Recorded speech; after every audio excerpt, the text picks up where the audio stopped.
করি। বলা হচ্ছে নিচের তথ্যসমূহ লক্ষ্য করো এবং সংশ্লিষ্ট প্রশ্নগুলো। ক্লাস কখন স্টার্ট করছেন? মাত্র শুরু করলাম, এই যে এখন মাত্র পড়া স্টার্ট করলাম, এতক্ষণ পড়াইনি। আচ্ছা, এখানে লেখা আছে এক্স ওয়াই আর হচ্ছে জেড। ক্লোরিন পরমাণু হচ্ছে 2টি প্রোটন কম আছে কার? এক্স মৌলের।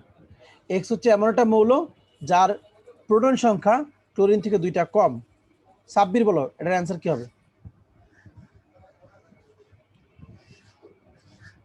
ক্লোরিনের প্রোটন কয়টা? ক্লোরিনের প্রোটন কয়টা বলতে পারবো না। সাব্বির কি নাই?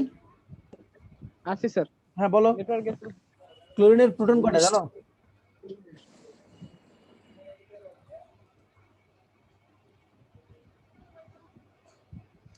তুহিন তুমি বলতে পারবা? স্যার 19টা। 19টা? 19টা শিওর? মাথা নষ্ট করা। 17 17টা 17টা 17 থেকে এখন কি করতে হবে? 2টা বাদ দিতে হবে। দিলে স্যার ফসফরাস পি 15 15 15 মানে কি? ফসফরাস। এইগুলো না বুঝলে তো সমস্যা, এগুলো তো বুঝতে হবে। 1 থেকে 36 পর্যন্ত মৌল যে আপনি পারো মুখস্থ করে, এটা কেমনে করবে এটা তুমি জানো, এটা আমি জানি না। আমি সব সিস্টেম দেখাই দিছি। তাহলে এক্স হচ্ছে গিয়ে তোমার ফসফরাস। এবার আসো পর্যায় সারণীতে ক্যালসিয়ামের চার ঘর না, এটা ঘর হবে, বুঝতে পারছো? 4 ঘর ডানে অবস্থিত। ক্যালসিয়ামের 4 ঘর ডানে কি আছে? ক্যালসিয়ামের 4 ঘর ডানে কি আছে? ডানে ক্যালসিয়াম হচ্ছে 20। Sir manganese. দাঁড়াও, 20-এর পরে হচ্ছে কত? 21, 21-এর পরে 22, 22-এর পরে 23, 23-এর পরে 24। গুড। ক্রোমিয়াম 1 গড় 2 গড় 3 গড় 4 গড় 4 গড় ক্রোমিয়াম। তাহলে ওয়াই হচ্ছে কে? ক্রোমিয়াম। জেড চতুর্থ পর্যায়ের 2 নাম্বার গ্রুপের অবস্থিত। এটাকে চতুর্থ পর্যায়ের 2 নাম্বার গ্রুপে কি অবস্থিত বলতে পারবা? 2 number. Sir calcium. Calcium. Good, এই তো কাজ হয়ে গেল। এইটাই তোমার মূল টার্গেট। তোমার মূল টার্গেট হচ্ছে মৌলগুলো কিছু না। তারপরে তোর উদ্দীপক পড়া শেষ। কি পড়া শেষ? উদ্দীপক পড়া শেষ। X phosphorus, Y chromium, Z calcium. তোমার উদ্দীপক পড়া শেষ। মুদ্রা ধাতু কাকে বলে? কাকে বলে এটা তোমরা জানি সবাই। পর্যায় সারণীর গ্রুপ নাম্বার 11-তে অবস্থিত। ধাতব বৈশিষ্ট্যসম্পন্ন উজ্জ্বলতা এবং অবস্থানের মৌল। এই অবস্থানের মৌল কি সাধারণত নাম জানলে চলবো। এই মৌলগুলো যে অবস্থানের মৌল তোমরা জানি না, তামা, রূপা, স্বর্ণ আর হচ্ছে রঞ্জেনিয়াম, এদেরকে বলা হয় মুদ্রা ধাতু, কারণ এইগুলো দিয়ে মুদ্রা তৈরি করা হইতো। ঠিক আছে, আশা করি আমরা এটুকু ক্লিয়ার। জি স্যার। নেক্সট একবার স্লো পড়ানোর চেষ্টা করতেছি আমি, একটা সিকিউ পড়ালে চলবে আজকে। I2 কে তরল অবস্থায় পাওয়া সম্ভব কিনা ব্যাখ্যা করো। কি অবস্থায়? তরল অবস্থায়। তরল অবস্থায় যে I2 কে পাবো, I2 কি জানো? আয়োডিন। ফ্লোরিন ক্লোরিন হচ্ছে গ্যাস, ব্রোমিন হচ্ছে তরল, আর আয়োডিন হচ্ছে কঠিন পদার্থ। যদি এটা তোমাদের বই ওইভাবে দেওয়া নাই, তারপরে একটু জেনে নাও। তার মানে আয়োডিনকে আমরা তরল অবস্থায় পাওয়া সম্ভব না। কারণ কি জানো? আয়োডিন হচ্ছে একটা উদ্বায়ী পদার্থ। এটা চ্যাপ্টার 2 থেকে আসছে, তাও একটু বলে দিচ্ছি। উদ্বায়ী পদার্থ, কিছু কিছু পদার্থ আছে যাদেরকে তাপ দিলে তারা কঠিন থেকে বাষ্পে পরিণত হয়, তরল হয় না। তাই আয়োডিনকে তরল অবস্থায় পাওয়া সম্ভব না। যাই হোক, এটা তোমাদের খুব একটা লাগবে না, তারপর জেনে রাখলাম একটু ভালো। দেখি ওরা কি লিখছে। এই যে ওরা এটাই লিখছে,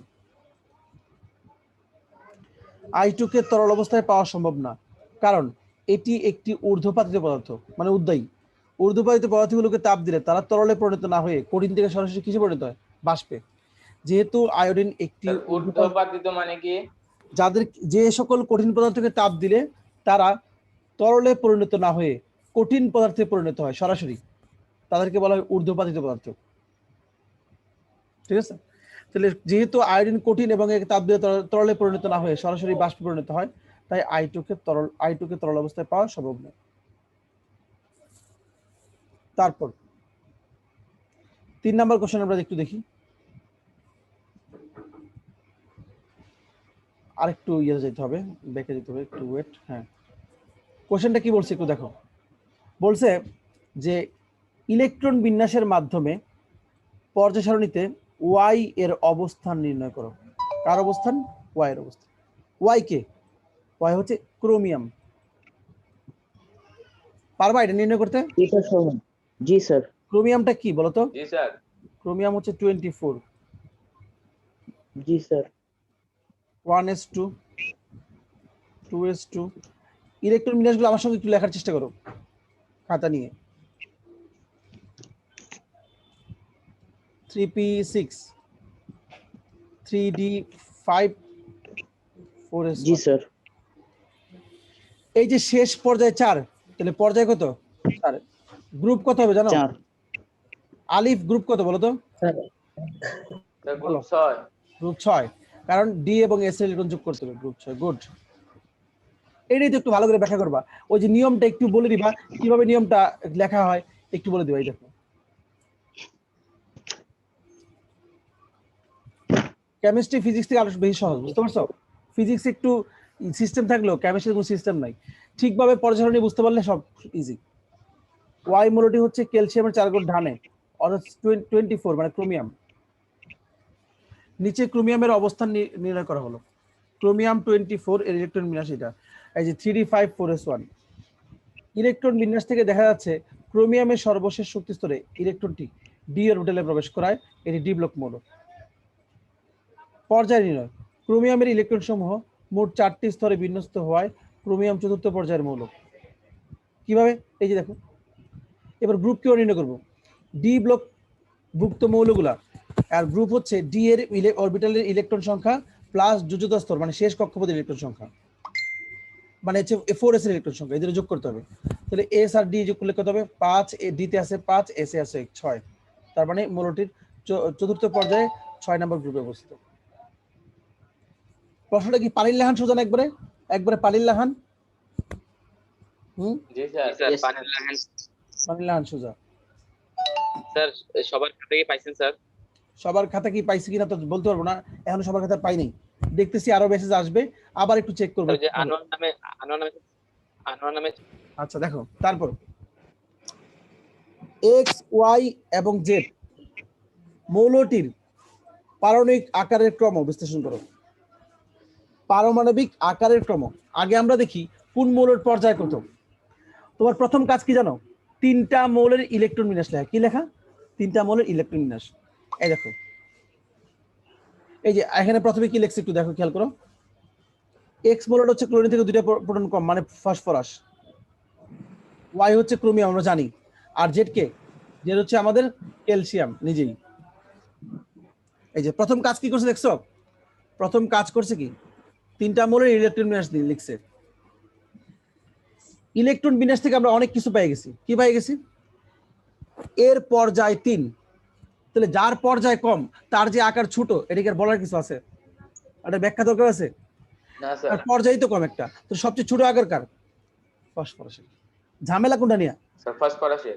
ঝামেলা হচ্ছে ক্রোমিয়াম আর কপার, ক্রোমিয়াম ক্যালসিয়াম নিয়ে। এখন দেখো এদের ক্ষেত্রে শেষ কক্ষপথে এখানে একটু এটা নিয়ে একটু ঝামেলা আছে, একটু ভালো করে বোঝার চেষ্টা করো। আমি এই লাইনগুলো পড়ি আর তোমাদের প্রত্যেক লাইন বোঝাই।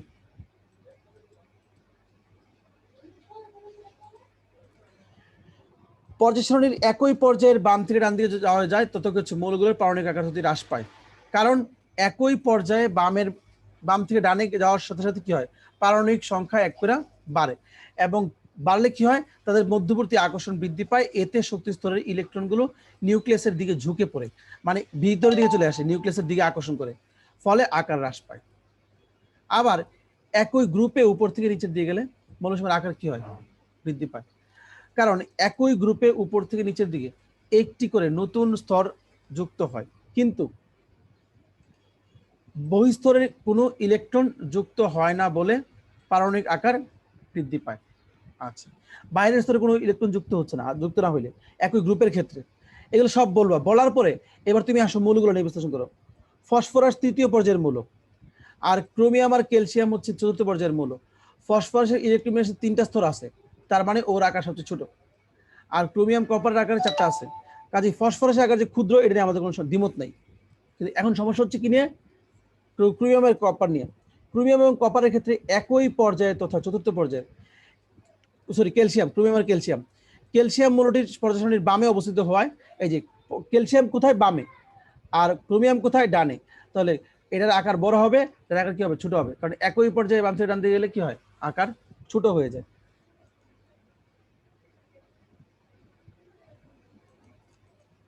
এই যেটাই বলছে। আবার ক্রোমিয়াম এবং ক্যালসিয়ামের ক্ষেত্রে একই পর্যায়ে চতুর্থ পর্যায়ের মৌল, ক্যালসিয়ামের পরমাণুটি বামে, ক্যালসিয়াম মৌলটি পর্যায় সারণীর বামে অবস্থিত হওয়ায় এটা হচ্ছে ক্রোমিয়াম অপেক্ষা ক্যালসিয়ামের আকার বড়, ক্রোমিয়ামের আকার ছোট। তো সবচেয়ে ছোট কার আকার? ফসফরাসের। আর ক্যালসিয়াম এবং কপার ক্রোমিয়ামের মধ্যে ক্যালসিয়ামের বড় আর ক্রোমিয়ামের ছোট। তো সবচেয়ে বড় হচ্ছে ক্যালসিয়াম, তাহলে বড়টা থেকে গ্রেটার দেন চিহ্ন, তারপর হচ্ছে ক্রোমিয়াম বড়, তারপর হচ্ছে ফসফরাস ছোট সবচেয়ে। এই তো, এইটা বুঝতে কোনো প্রবলেম হয়েছে? স্যার এটা হুম। এই যে দেখো, এরপরে হচ্ছে এখানে কিছু, এখানে একটু সুন্দর করে বলেছে, এগুলো তোমরা জানো, রিক্যাপটা এখানে বলেছে যে একই পর্যায়বৃত্ত ধর্ম, একই গ্রুপে যদি উপর থেকে নিচের দিকে যাই তাহলে পারমাণবিক বিস্তার বাড়ে, ঠিক আছে, আয়নীকরণ শক্তি হ্রাস পায়, কারণ উপর থেকে নিচে গেলে কম শক্তিতে ইলেকট্রন বিদায় করা যায়, ঠিক আছে। তারপর হচ্ছে ইলেকট্রন শক্তি হ্রাস পায়, তড়িৎ হ্রাস পায়, অধাতু ধর্ম হ্রাস পায়, ধাতু ধর্ম বৃদ্ধি পায়, কারণ সহজে ইলেকট্রন ত্যাগ করতে পারে। এটা উপর থেকে নিচের দিকে যাওয়া। এবার আসলে বাম থেকে ডানে, বাম থেকে ডানে যদি যাও ব্যাসার্ধ হ্রাস পায়, আয়নীকরণ শক্তিও বাড়ে, কারণ ইলেকট্রন সরাতে বেশি শক্তি লাগে, ইলেকট্রনের প্রতি আসক্তি বৃদ্ধি পায়, ঋণাত্মকতা বাড়ে, কারণ সে আস্তে আস্তে ইলেকট্রনের প্রতি আসক্তি হয়, আসক্তি হওয়া মানে ঋণাত্মকতা বৃদ্ধি পাওয়া, অধাতু ধর্ম বৃদ্ধি পায়, ধাতু ধর্ম কি হয়? হ্রাস পায়। এটা হচ্ছে এমনিতেই তোমাদের জন্য একটু মনে রাখার একটা ইয়ে দিল, এগুলো সব জানো, কারণ সহকারে জানো। আমরা বুঝতে পারছি না এটা? এই প্রশ্নের মাহাত্ম্য বোঝা গেছে না? প্রশ্নটা খুব ইম্পর্টেন্ট। আচ্ছা, কারণ একই প্রশ্ন একই সালে দুইটা বোর্ডে আসছে, দুইটা ভিন্ন বোর্ডে।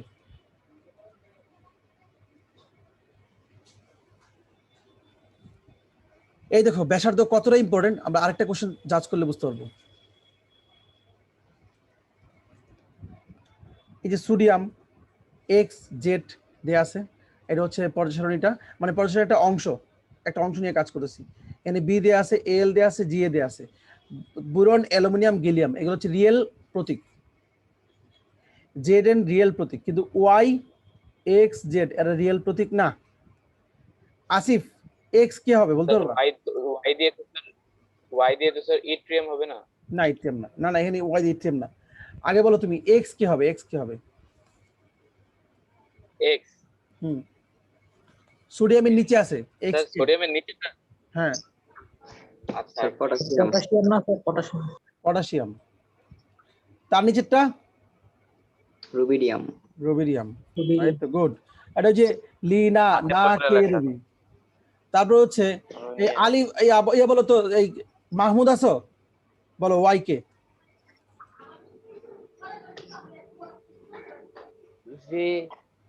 ভ্যানাডিয়াম হবে না?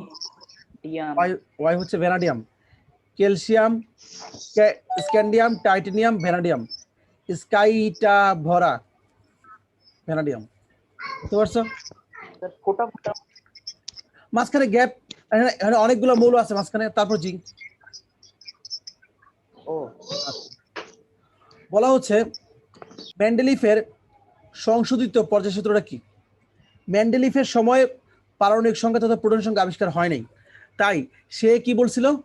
পারমাণবিক ভর অনুসারে মৌলসমূহের ভৌত এবং রাসায়নিক ধর্মাবলী তাদের ক্রমবর্ধমান পারমাণবিক ভর অনুসারে পর্যায়ক্রমে আবর্তিত হয়। কিন্তু আসলে হবে কি? পারমাণবিক সংখ্যা। এইটাকেই সংশোধন করছে ওই যে মুসলে কর্তৃক 1913 সালে যখন পারমাণবিক সংখ্যা আবিষ্কৃত হয়েছে, তারপর এটা মৌলসমূহের ভৌত এবং রাসায়নিক ধর্মাবলী তাদের পারমাণবিক সংখ্যা অনুযায়ী পর্যায়ক্রমে আবর্তিত হয়।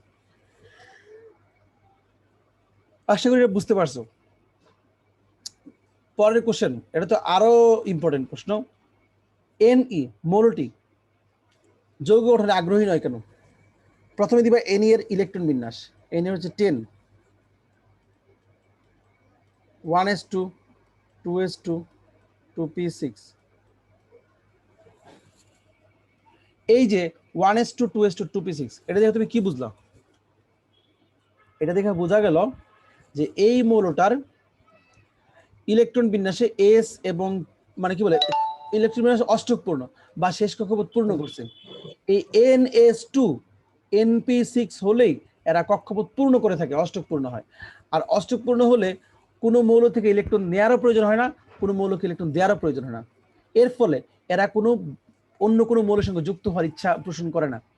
তার মানে এই কারণে এরা যৌগ গঠনে আগ্রহী নয়। যেহেতু শেষ কক্ষপথে ইলেকট্রনীয় কাঠামো কি দেখলাম, ইলেকট্রন বিন্যাস থেকে দেখলাম এরা অষ্টক পূর্ণ। বোঝা যাচ্ছে? হ্যালো, জি স্যার।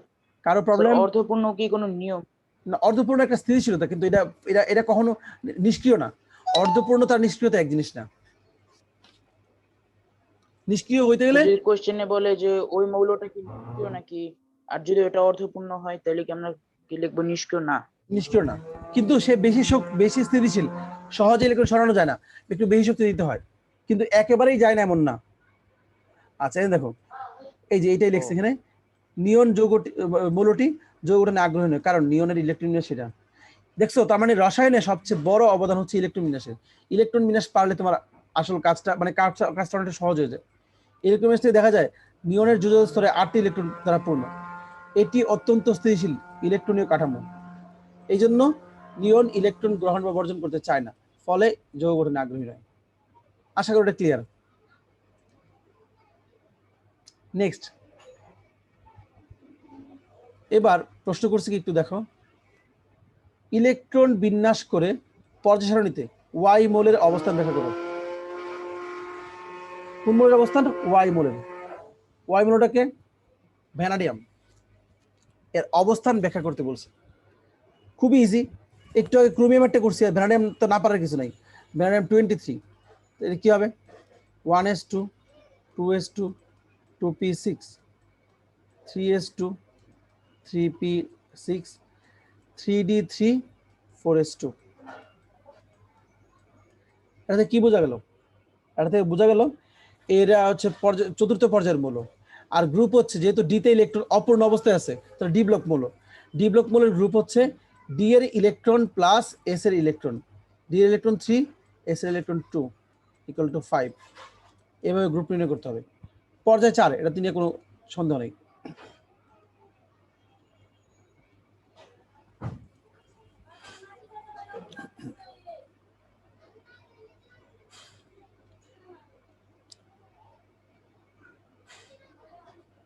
এখানে কি শুধুমাত্র ভ্যানাডিয়ামের চাই নেই? হ্যাঁ, ওয়াই মৌলের অবস্থান ব্যাখ্যা করতে বলছি, গ নাম্বার। এই যে ওয়াই মৌলের অবস্থান ব্যাখ্যা করছে, দেখো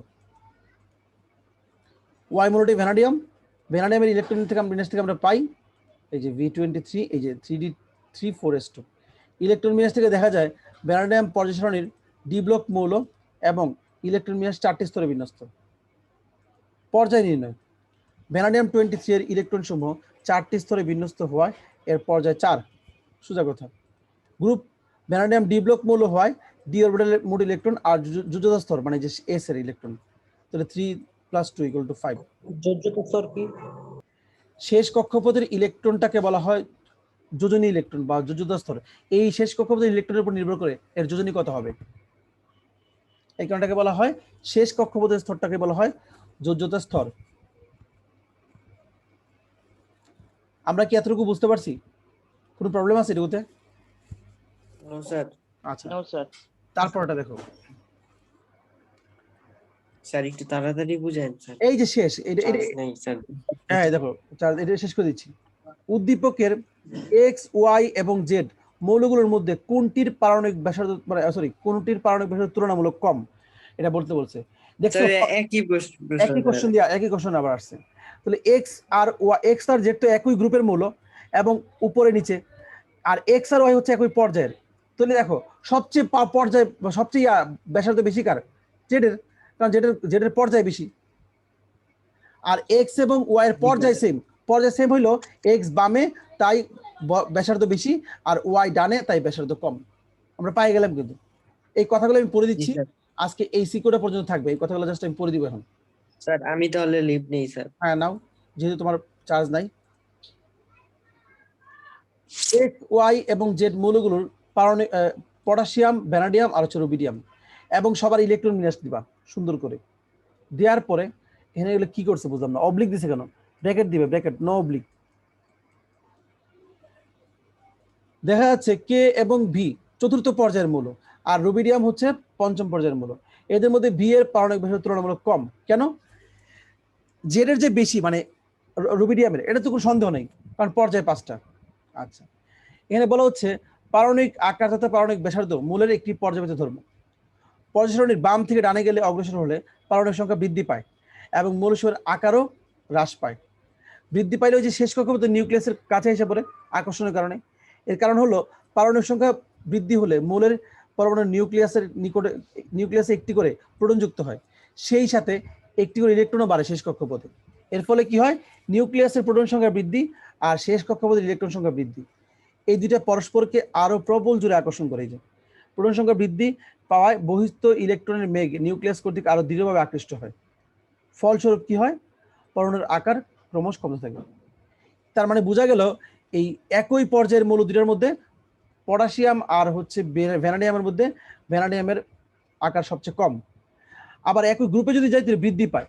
তাহলে পটাশিয়াম আর রুবিডিয়ামের মধ্যে রুবিডিয়ামের ব্যাসার্ধ সবচেয়ে বেশি, তাহলে পটাশিয়াম থেকে ভ্যানাডিয়ামের কম, রুবিডিয়ামের বেশি। সবচেয়ে কম কার? ভ্যানাডিয়ামের। সবচেয়ে বেশি কার? রুবিডিয়ামের।